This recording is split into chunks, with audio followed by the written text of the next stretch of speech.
Hey there, English learner. I know exactly how you feel right now. You've been studying English for a while.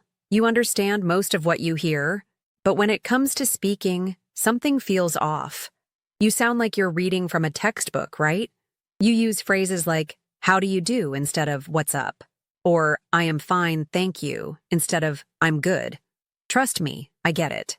You've worked so hard memorizing those perfect dialogues, thinking they would make you sound natural, but instead, you feel like a robot speaking English.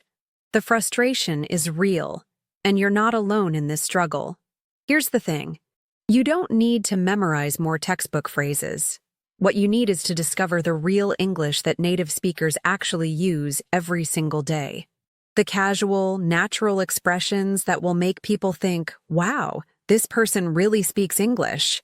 In today's episode, I'm going to share with you the secret phrases and expressions that will transform your English from textbook perfect to naturally fluent. You'll learn why those formal dialogues are holding you back and discover the authentic language that will make you sound like you belong. But here's what I need from you first.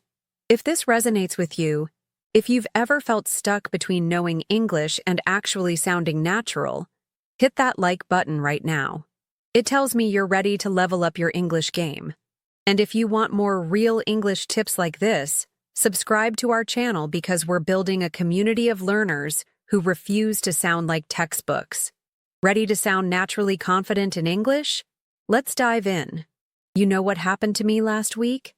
I was listening to one of our community members practice English, and she said something that made my heart sink. She introduced herself by saying, "Good morning. My name is Sarah. I am very pleased to make your acquaintance." Now, don't get me wrong. Her grammar was perfect, her pronunciation was clear, but something felt completely wrong. I realized she sounded like she was from the 1800s, not 2025. And this is exactly what happens when we rely too much on textbook dialogues. You end up sounding formal and outdated instead of natural and current. Let me ask you something. When was the last time you heard a native speaker say, "I am very pleased to make your acquaintance"? Probably never, right? Yet this is what many English courses teach us to say when meeting someone new. It's technically correct, but it's not real English. Here's the truth that nobody talks about. Textbook English and real English are like two different languages. Textbooks give you the proper version, the version that sounds good on paper but feels awkward in real conversations. Real English, on the other hand, is messy, casual, and full of shortcuts that make communication flow naturally. But here's where it gets interesting, and I promise I'll come back to this later in our conversation. There's a specific reason why your brain keeps reaching for these formal phrases, and it has nothing to do with your English level. It's actually a psychological pattern that affects almost every English learner. And once you understand it, everything changes. Think about your own language for a moment. When you meet someone new in Portuguese, do you say, "Muito prazer em conhecê-lo"? Or do you just say, "Oi, tudo bem"? You go with the casual version because it feels natural, right? The same principle applies to English, but somehow we've been trained to believe that formal equals better. The problem is deeper than just choosing the wrong phrases.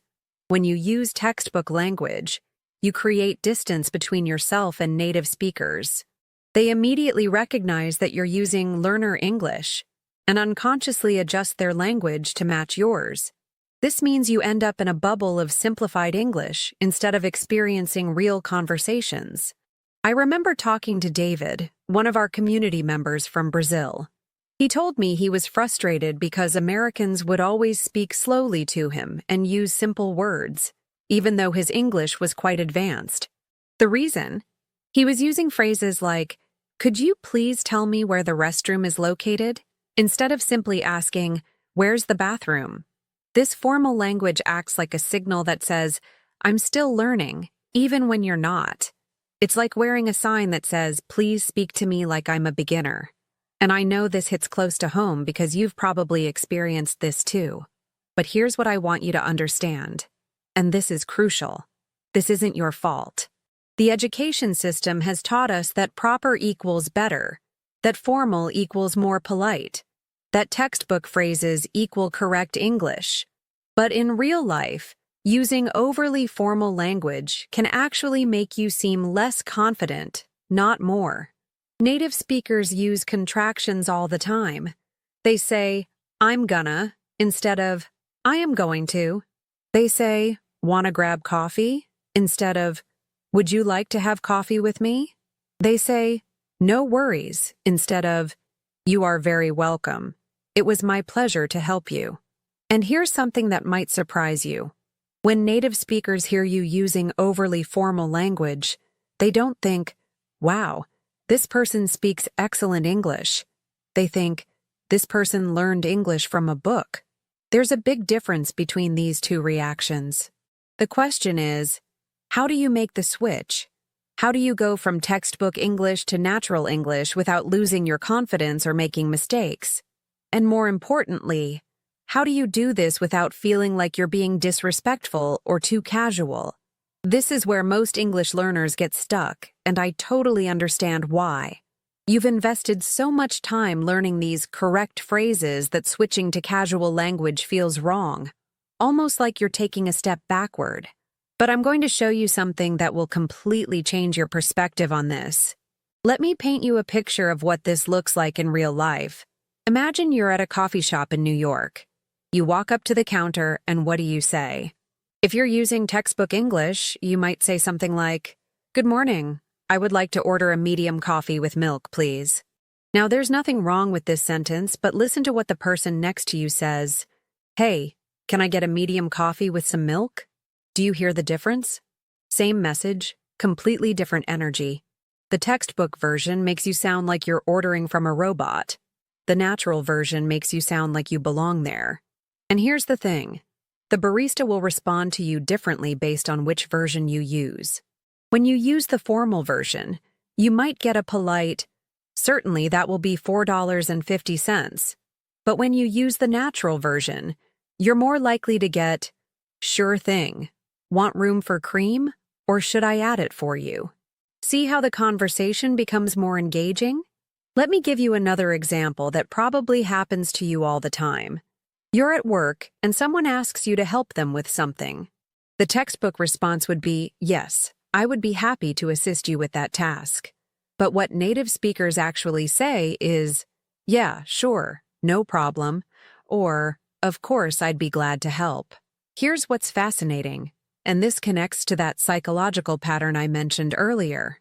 Your brain defaults to formal language because it feels safer. When you're not 100% confident, you reach for the phrases that you know are correct, according to your textbook. But this safety net is actually holding you back. I want you to think about a specific situation. You're in an elevator with a colleague, and they're carrying a lot of boxes. In textbook English, you might say, "May I offer my assistance?" But in real English, you'd simply say, "Need a hand?" or "Want some help with those?" The textbook version isn't wrong, but it creates this weird formal bubble that doesn't match the casual elevator moment. Your colleague might even feel a bit awkward because your language doesn't fit the situation. This happens in social situations too. Let's say you're at a party and someone spills their drink. The textbook response might be, "Oh dear, what an unfortunate accident. Please allow me to help you clean that up." But what people actually say is, "Oh no, here, let me help you with that," or simply, "Oops, I'll grab some napkins." And here's where it gets really interesting. When you start using natural phrases, people respond to you differently. They relax around you. They include you more in conversations. They stop treating you like the English learner and start treating you like just another person who happens to speak English.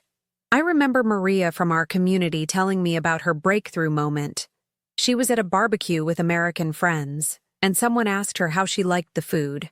Instead of saying, "The meal is quite delicious, thank you for asking," she said, "This is really good." Such a simple change, but she noticed how the conversation immediately became more natural and flowing.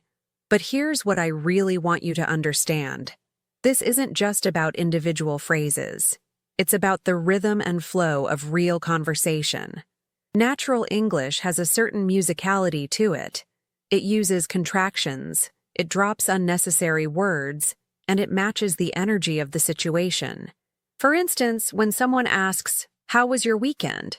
the textbook answer might be, "My weekend was very pleasant. I spent time with my family and completed some household tasks." But the natural response is, "It was great, hung out with family, and got some stuff done around the house." Do you feel the difference in energy? The natural version invites more conversation. It makes the other person want to ask follow-up questions. The textbook version, while perfectly correct, tends to close down the conversation. And this brings me to something crucial that most English teachers won't tell you. Natural English is actually easier than textbook English. It uses fewer words, simpler structures, and more direct communication. You don't need to worry about whether you should say may, or might, or could.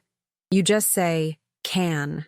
Instead of, "I was wondering if you might possibly be available for a brief meeting," you say, "Are you free for a quick meeting?"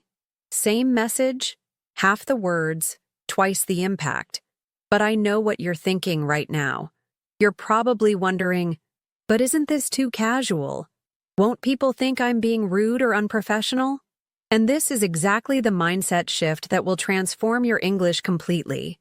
Let me address that concern you're having right now, the fear of being too casual or unprofessional.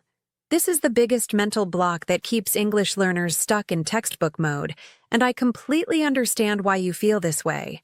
Here's the truth that changed everything for me when I was helping students.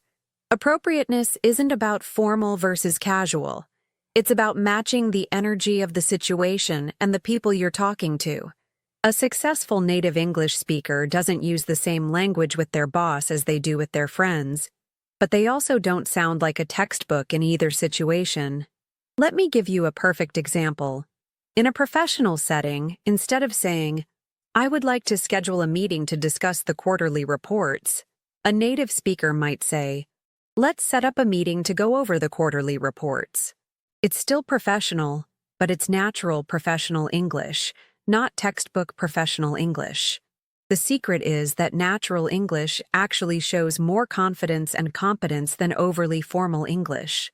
When you say, "Let's touch base next week," instead of, "Perhaps we could arrange to have a conversation next week," you sound like someone who belongs in that professional environment. And here's something that will blow your mind. Native speakers actually adjust their level of formality based on relationship and context, not on some rigid textbook rules. A CEO might say to their team, "Hey guys, we need to figure out this pricing issue," rather than, "Colleagues, we must address the matter of pricing strategy." But let me share with you the real game changer, the psychological pattern I mentioned earlier. Your brain associates formal language with being correct because that's how you learned English. But native speakers associate natural language with being connected. This is why using real English phrases makes such a huge difference in how people respond to you. Think about it this way. When someone uses overly formal language in your native language, how does it make you feel? A little distant, right? Maybe like they're trying too hard or they don't really understand how to communicate naturally. The same thing happens in English. Now, let me teach you the framework that will help you choose the right level of naturalness for any situation. It's what I call the mirror and match principle. You listen to how the people around you are speaking and you match their energy level, not their exact words. If your colleague says, "How's it going?" you don't respond with, "I am doing very well. Thank you for inquiring." You say, "Good. How about you?" Or, "Not bad, you?" You mirror their casual energy while staying authentic to yourself. This works in professional settings too.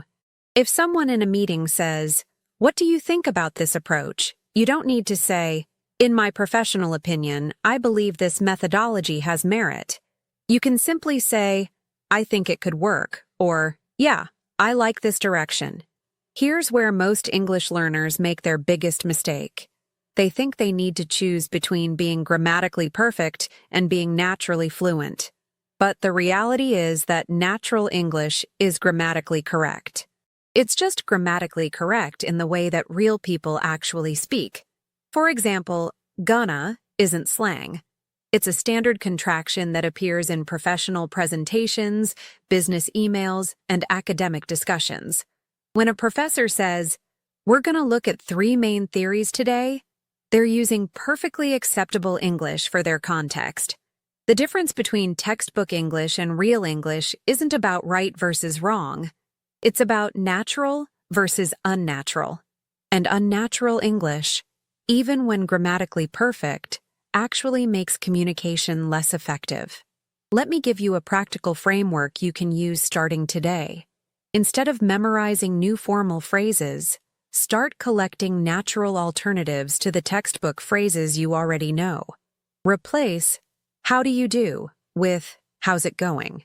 Replace "I am fine, thank you" with "I'm good, thanks." Replace "Excuse me, could you please tell me?" with "Hey, do you know?" Replace "I would like to" with "I'd like to," or even just "I want to." But here's the advanced level strategy that will really accelerate your progress. Start paying attention to the emotional energy behind phrases, not just their literal meaning. When someone says "no worries" instead of "you're welcome," they're communicating something different. They're saying, "This was so easy for me that you don't need to feel grateful." When someone says "sounds good" instead of "I agree with your proposal," they're matching the casual energy and showing they're on the same wavelength. When someone says "let me know" instead of "please inform me," they're creating a sense of partnership rather than hierarchy. This is why natural English is actually more sophisticated than textbook English. It communicates on multiple levels simultaneously. It conveys your message while also building relationships and establishing the right social dynamic. And here's what's beautiful about this approach. Once you start using natural phrases, native speakers will automatically start including you more in conversations. They'll use more natural language with you too, which means you'll hear even more real English and your progress will accelerate exponentially. But there's one final piece to this puzzle that ties everything together, and it's probably the most important insight I can share with you today. Here's that final piece I promised you. The reason why this transformation happens so quickly once you make the switch. When you stop trying to sound perfect and start trying to sound natural, you actually become more fluent, not less. Your brain stops working so hard to remember textbook rules and starts focusing on actual communication. Remember that psychological pattern we talked about? Here's what it really is. You've been using formal English as a security blanket, but that security blanket has become a barrier between you and real fluency. The moment you let go of trying to sound like a textbook, you start sounding like yourself in English. Think about Sarah, who went from "I am very pleased to make your acquaintance" to "Hey, nice to meet you." Think about David, who stopped asking, "Could you please tell me where the restroom is located?" and started asking, "Where's the bathroom?" These weren't just phrase changes. They were confidence transformations. And here's the beautiful truth. You already have all the English knowledge you need to sound natural. You don't need to learn more grammar or memorize more vocabulary. You just need to give yourself permission to use the casual, contracted, natural versions of what you already know. So here's your assignment for this week. Pick 3 textbook phrases you use regularly and find their natural alternatives. Use them in conversations and notice how differently people respond to you. Pay attention to how much more relaxed and flowing your conversations become. If this episode opened your eyes to a new way of approaching English fluency, do me a favor. Hit that subscribe button because we're just getting started. Share this episode with someone who's still stuck in textbook mode. They'll thank you for it. And remember, you don't need to memorize your way to fluency. You just need to give yourself permission to sound like the natural English speaker you already are inside. Keep practicing, keep it real, and I'll see you in the next episode of the English Talk community.